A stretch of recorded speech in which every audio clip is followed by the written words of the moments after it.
ಈ ಸಬ್ಜೆಕ್ಟ್ಗಳನ್ನು ಹಾಕಿದ್ರೆ ಮತ್ತೊಂದ್ಸರಿ ನಿಮ್ಗೆ ಉತ್ತರ ಕೊಡ್ತೀನಿ ನಾನು. ನಮ್ಮ ವಿಶ್ವಾಸ ಅವರೆಲ್ಲ ಹೇಳಿದ್ರಲ್ಲ, ಈ ಸಬ್ಜೆಕ್ಟು ಹಾಕ್ತಿದ್ದೀರಲ್ಲ, ಆ ಸಬ್ಜೆಕ್ಟೇ ಬರಬೇಕು. ಹಾಂ,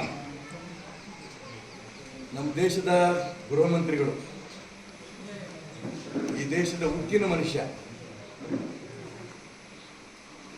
ಸರ್ದಾರ್ ವಲ್ಲಭಭಾಯ್ ಪಟೇಲ್ರು ಹಿಂದೆ ಉಕ್ಕಿನ ಮನುಷ್ಯ ಅಂತ ಕರಿತಿದ್ವಿ. ಅದೇ ರೀತಿ ಈಗ ಅದೇ ಗೃಹ ಮಂತ್ರಿ ಅಮಿತ್ ಶಾ ಅವರಿಗೆ ನಾವು ಉಕ್ಕಿನ ಮನುಷ್ಯ ಅಂತ ಕರಿತಾ ಇದ್ವಿ. ಅವರು ಇವತ್ತು ಬೆಳಿಗ್ಗೆ ನನಗೆ ದೂರವಾಣಿ ಮುಖಾಂತರ ಸಂಪರ್ಕ ಮಾಡಿದರು. ಹೇಳಿದ್ರು, ನೀವು ಇಷ್ಟೊಂದು ಸೀನಿಯರ್ ಕಾರ್ಯಕರ್ತರಿದ್ದೀರಿ, ಎಷ್ಟು ಸೀನಿಯರ್ ಲೀಡರ್ ಚುನಾವಣೆಗೆ ಸ್ಪರ್ಧೆ ಮಾಡ್ತಾ ಇರೋದು ಆಶ್ಚರ್ಯ ಆಗಿದೆ, ಯಾಕೆ ಅಂತ ಹೇಳಿದ್ರು.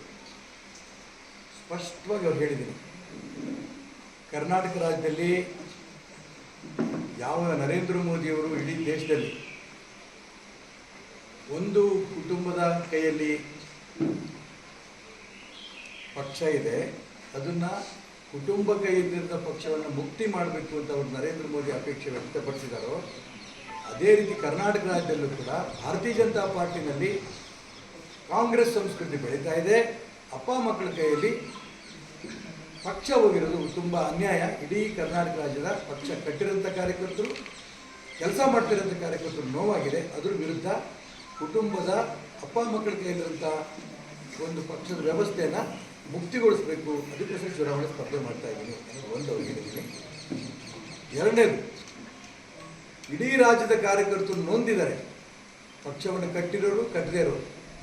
ಹಾಗಾಗಿ ಅವರೆಲ್ಲರಿಗೂ ಸಮಾಧಾನ ಆಗಬೇಕು, ಸರಿಯಾದ ಪಕ್ಷ ಆಗಬೇಕು ಅನ್ನೋ ಉದ್ದೇಶದಿಂದ ಸ್ಪರ್ಧೆ ಮಾಡ್ತಿದ್ದೀನಿ. ಎರಡನೇ ಅಂಶವನ್ನು ಹೇಳಿದ್ದೀನಿ. ಮೂರನೇದು, ಹಿಂದುತ್ವದ ಪರವಾಗಿ ಹೋರಾಟ ಮಾಡ್ತಾ ಇರೋರು, ಸಿ ಟಿ ರವಿ ಇರ್ಬೋದು, ಪ್ರತಾಪ್ ಸಿಂಹ ಇರ್ಬೋದು, ಅನಂತಕುಮಾರ್ ಹೆಗ್ಡೆ ಇರ್ಬೋದು, ಬಸವನಗೌಡ ಪಾಟೀಲ್ ಯತ್ನಾಳ್ ಇರ್ಬೋದು, ಸದಾನಂದ ಗೌಡ್ರು ಇರ್ಬೋದು, ನಾನಿರ್ಬೋದು, ಹಿಂದುತ್ವದ ಬಗ್ಗೆ ಹೋರಾಟ ಮಾಡಿದ್ದೆ. ಇವತ್ತು ಪಕ್ಷದಲ್ಲಿ ತಪ್ಪ ಅನ್ನೋಂಥ ಒಂದು ಪರಿಸ್ಥಿತಿ ಬಂದಿದೆ.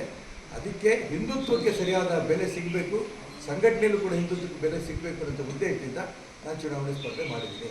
ಇದನ್ನು ಹೇಳಿದ್ದೀನಿ. ನಾಲ್ಕನೇದು, ಹಿಂದುಳಿದವರಿಗೆ ವಿಶೇಷವಾಗಿ ರಾಜ್ಯದಲ್ಲಿ ಬೆಂಬಲ ಸೀಟ್ಗಳು ಕೊಡೋಕ್ಕಾಗ್ತಿಲ್ಲ. ಇಡೀ ರಾಜ್ಯದಿಂದ ನನಗೆ ಫೋನ್ಗಳು ಬರ್ತಾ ಇದ್ದಾವೆ, ಒಬ್ಬೊಬ್ಬರಿಗೂ ಕೊಡಲಿಲ್ಲ, ಯಾವ ನ್ಯಾಯ? ಹಿಂದುಳಿದವ್ರಿಗೆ ಯಾಕೆ ಮೋಸ ಮಾಡ್ತಾ ಇದ್ದೀರಿ? ಈ ಮಾತನ್ನು ಕೂಡ ಹೇಳ್ತಾ ಇದ್ದಾರೆ.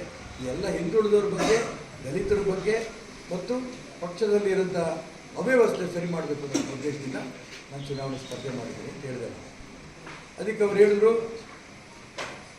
ಈ ವಾಪಸ್ ತಗೊಳ್ಳಿ, ಚುನಾವಣೆ ಸ್ಪರ್ಧೆ ಮಾಡೋಕ್ಕೆ ಹೋಗಬೇಡಿ, ನೀವೇನೇನು ಅಪೇಕ್ಷೆ ಪಟ್ಟಿದ್ರು ಅದೆಲ್ಲೂ ಕೂಡ ಮುಂದೆ ಮಾಡೋಣ ಅಂತಂದರು. ನಾನು ಅವ್ರಿಗೆ ಡೆಲ್ಲಿಗೆ 3 ತಿಂಗಳು ಕೆಳಗೆ ಹೋಗಿದ್ದೆ. ಇದಷ್ಟು ನಾನು ಹೇಳಿ ಬಂದರೂ ಕೂಡ ಏನು ಬದಲಾವಣೆ ಆಗಲಿಲ್ಲ.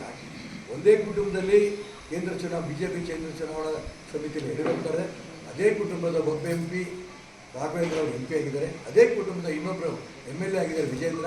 ಅವ್ರ ಕೈಯಲ್ಲಿ 6 ತಿಂಗಳು ಹಠ ಹಿಡಿದು ರಾಜ್ಯದ BJP ಅಧ್ಯಕ್ಷರು, ಏನು ಬದಲಾವಣೆ ಆಗಲಿಲ್ಲ. ಅದಕ್ಕೋಸ್ಕರ ನನಗೂ ತುಂಬ ನೋವಾಗಿದೆ.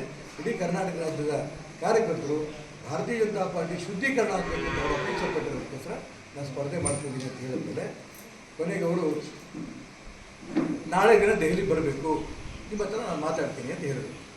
ನಾನು ನಿಮ್ಮ ದೊಡ್ಡವರಿದ್ದೀರಿ, ದೊಡ್ಡವ್ರ ಮಾತನ್ನು ನಾನು ಮೀರಿದೆ ಅನ್ನೋಂಥ ಭಾವನೆ ಬರಬಾರ್ದು. ನಾನು ಖಂಡಿತ ದೆಹಲಿಗೆ ಬರ್ತೀನಿ. ದೆಹಲಿ ಬಂದಾಗಲೂ ಕೂಡ ನನಗೆ ಚುನಾವಣೆಯಿಂದ ವಾಪಸ್ ತಗೊಳ್ಳಿ ಅಂತ ನೀವು ನಾನು ಸೂಚನೆ ಕೊಡಲ್ಲಪ್ಪ, ನಿಮಗೆ ನಾನು ಪ್ರಾರ್ಥನೆ ಮಾಡ್ತೀನಿ ಅಂದರು. ನೀವು ಭಾರಿ ದೊಡ್ಡವ್ರು, ನೀವು ನನಗೆ ಪ್ರಾರ್ಥನೆ ಮಾಡೋಂಥ ಅವಶ್ಯಕತೆ ಖಂಡಿತ ಇಲ್ಲ. ಅದು ನನ್ನ ಉದ್ದೇಶ ನಿಮಗೆ ಸಮಾಧಾನ ಆಗಿದೆ ಅಂತ ನಾನು ಭಾವಿಸ್ತೇನೆ. ಈ ಉದ್ದೇಶಕ್ಕೋಸ್ಕರ ಚುನಾವಣೆ ಸ್ಪರ್ಧೆ ಮಾಡ್ತಾ ಇದ್ದೀನಿ. ಚುನಾವಣೆ ಸ್ಪರ್ಧೆ ಮಾಡ್ತಾ ಇರೋಂಥ ಸಂದರ್ಭದಲ್ಲಿ ಇಂಥ ಒಂದು ವಾತಾವರಣ ಬರುತ್ತೆ ನನ್ನ ಪರವಾಗಿ ಅನ್ನೋದು ನಾನು ಅಂದ್ಕೊಂಡಿರಲಿಲ್ಲ. ಈಗ 100ಕ್ಕೂ ನಾನು ಗೆಲ್ತೇನೆ. ಗೆದ್ದು ಪಕ್ಷವನ್ನು ಶುದ್ಧೀಕರಣ ಮಾಡೋದಕ್ಕೂ ಯಾವ ಉದ್ದೇಶದಿಂದ ನಾನು ಚುನಾವಣೆಯಲ್ಲಿ ನಿಲ್ಲಕೊಂಡಿದ್ದೀನೋ ಅದೆಲ್ಲೂ ಅನುಕೂಲ ಆಗುತ್ತೆ, ನನಗೆ ಸಹಕಾರ ಕೊಡಿ ಅಂತ ಕೇಳಿದೆ. ಅವಾಗ ಮತ್ತೆ ಹೇಳಿದ್ರು ಅವರು, ನಿಮ್ಮ ಮಗನ ಭವಿಷ್ಯವನ್ನು ನಾವು ನೋಡಬೇಕಾಗುತ್ತೆ ಅಂತ ಮಾತನ್ನು ಹೇಳಿದರು. ನಾನು ನನ್ನ ಮಗನಿಗೆ ಪರ್ಸನಲ್ ಮಾತಾಡಿದ್ದೀನಿ. ನನ್ನ ಭವಿಷ್ಯದ ಬಗ್ಗೆ ಖಂಡಿತ ನೀವು ಚಿಂತೆ ಮಾಡಬೇಡಿ. ರಾಜ್ಯದ ಭಾರತೀಯ ಜನತಾ ಪಾರ್ಟಿ ಒಳ್ಳೆಯದಾದರೆ, ರಾಜ್ಯದ ಕಾರ್ಯಕರ್ತರು ಒಳ್ಳೆಯದಾದರೆ ಅದೇ ಸಾಕು, ನೀವೇನು ತೀರ್ಮಾನ ತಗೋತೀರ ನನ್ನ ಬದ್ಧ ನನ್ನ ಮಗನೂ ಕೂಡ ಹೇಳಿದ್ದಾರೆ. ಹಾಗಾಗಿ ಯಾವುದೇ ಕಾರಣಕ್ಕೂ ನನ್ನ ಮಗನ ಮೀರಿ ನಾನು ಹೋಗ್ತಾ ಇಲ್ಲ. ಎಲ್ಲರೂ ಸೇರಿ ಈ ಅಭಿಪ್ರಾಯ ತಗೊಂಡಿದ್ದೀವಿ. ಮತ್ತೆಲ್ಲ ನಮ್ಮ ಕಾರ್ಯಕರ್ತರು, ರಾಜ್ಯದಲ್ಲಿರುವಂಥ ಕಾರ್ಯಕರ್ತರು, ಅನೇಕ ಪರಿವಾರದ ಪ್ರಮುಖರು, ಹಿಂದೂ ಸಂಘಟನೆ ಪ್ರಮುಖರು ಇಡೀ ಜಿಲ್ಲೆಯಲ್ಲಿ ನನ್ನ ಜೊತೆ ನಿಂತಿದ್ದಾರೆ. ಹಿಂದುತ್ವದ ಬಗ್ಗೆ ಹೋರಾಟ ಮಾಡ್ತಿದ್ದಾರೆ. ಈಶ್ವರಪ್ಪ ಅವ್ರಿಗೆ ಅನ್ಯಾಯ ಆಗಿದೆ, ಅದ್ರ ವಿರುದ್ಧ ಹೋರಾಟ ಮಾಡ್ತಿದ್ದಾರೆ. ಆ ಒಂದು ಭಾವನೆ ಎಲ್ಲರೂ ಇರೋದ್ರಿಂದ ನಾನು ಚುನಾವಣೆ ಸ್ಪರ್ಧೆ ಮಾಡ್ತಾ ಇದ್ದೀನಿ ಅಂತ ಹೇಳಿದ್ದೀನಿ. ಸಂಪೂರ್ಣ ಮಾತಾಡೋಣ ಅಂತ ಹೇಳಿದ್ದಾರೆ. ನಾಳೆ ನಾನು ಹೋಗಿ ನಾಳೆ ರಾತ್ರಿ ಅಮಿತ್ ಶಾ ಅವರನ್ನು ಭೇಟಿ ಮಾಡೋದಿಲ್ಲ.